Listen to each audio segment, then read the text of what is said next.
સુરતના કતારગામની TP scheme number 49, 50 અને 51માં રિઝર્વેશનથી પ્રભાવિત હજારો લોકોને મોટી રાહતનું રાજ્ય સરકાર સ્તરેથી સકારાત્મક સંકેત મળ્યો છે. સુરતના મેયર દક્ષેશ માવાણી અને સ્થાયી અધ્યક્ષ રાજન પટેલે મુખ્યમંત્રી, નાયબ મુખ્યમંત્રી તથા શહેરી વિકાસ મંત્રી સમક્ષ વિસ્તૃત વિગતો સાથે ધારદાર રજૂઆત કરી હતી, જેને લઈ આગામી નજીકના દિવસોમાં મોટું ડેવલપમેન્ટ થઈ શકે છે. મેયર અને સ્થાયી સમિતિના અધ્યક્ષની રજૂઆતમાં ટીપી વિભાગના સ્ટાફને પણ ટેકનિકલ રજૂઆત માટે હાજર રખાયા હતા. ઉલ્લેખનીય છે કે છેલ્લા ઘણા વર્ષોથી પ્રભાવિત લોકોએ ઘણી વખત રજૂઆત કરી હતી, પરંતુ પાલિકાના પેટનું પાણી હલ્યું ન હતું. પરંતુ અંતે દિલ્હીથી ફોન આવતા જ પાલિકા તંત્ર દોડતું થયું હતું. ઉમેશ ઝડપિયા, ટીપી 49, 50, 51 પીડિત પરિવાર સમિતિ.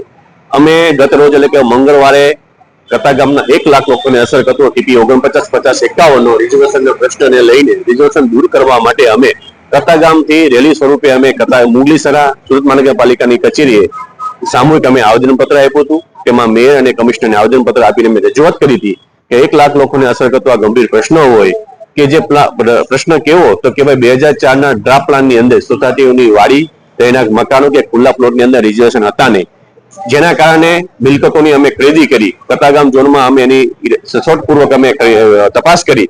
એટલે તપાસ કર્યા બાદ અમને ખબર પડી કે અમારી આ મિલકત છે, એમાં કોઈ રિઝર્વેશન કે સરકારી કોઈ પણ પ્રકારનું કઈ આમાં અડચણ છે નહીં. જેના અનુસંધાને લોકોએ તમામ નાગરિકોએ ખરીદી કરી અને ખરીદી કર્યા બાદ અમને 2022માં અમને ખ્યાલ આવ્યો કે આ પ્રિલિમિનરી ટીપી સ્કીમ જ્યારે બનવામાં આવી ત્યારે કે અમારી મિલકત ઉપર રિઝર્વેશન છે.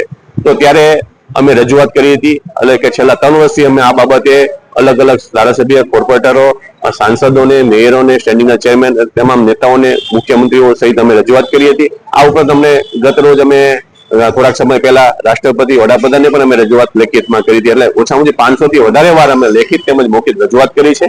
ત્યારે આ તરફથી અમને કોઈ પણ તરફથી અમને ન્યાય મળતો નથી. ત્યારે અમે રજૂઆત કરીએ છીએ કે અમને આ વખતે આશ્વાસન નહીં, આમાં રિઝર્વેશન જલ્દીમાં જલ્દી તકે દૂર થાય, કોઈ પણ ભેદભાવ કર્યા વગર આનું રિઝર્વેશન જે અમારી મિલકત છે તેની ઉપર જલ્દી તકે દૂર થાય. જલ્દી એટલા માટે છે કે અમારા રહેણાંક મકાનોની જે મિલકત છે એની ઉપર કોઈ લોકોને બાંધકામ કરવું છે, કેટલાક લોકોને મિલકત વેચવી છે, તો કેટલાક લોકોને ડેવલપમેન્ટ કરીને વિકાસ મિલકત કરવો છે. ત્યાં થઈ શકતું નથી. કતારગામ ઝોન દ્વારા ગત 6 મહિના પહેલા આનો કબજો લઈ લીધો હતો. એટલે કબજો પણ અત્યારે કતારગામ ઝોન પાસે છે, અમને કબજો પણ પરત મળ્યો નથી. ત્યારે આ બધા કામો કરવા માટે અમારી મિલકત અમને પરત મળે અને અમને અમારો ન્યાય મળે, આ વખતે આશ્વાસન ને પણ આનું અમલીકરણ જલ્દીમાં જલ્દી થાય, એ જ અમારી મુખ્ય રજૂઆત છે.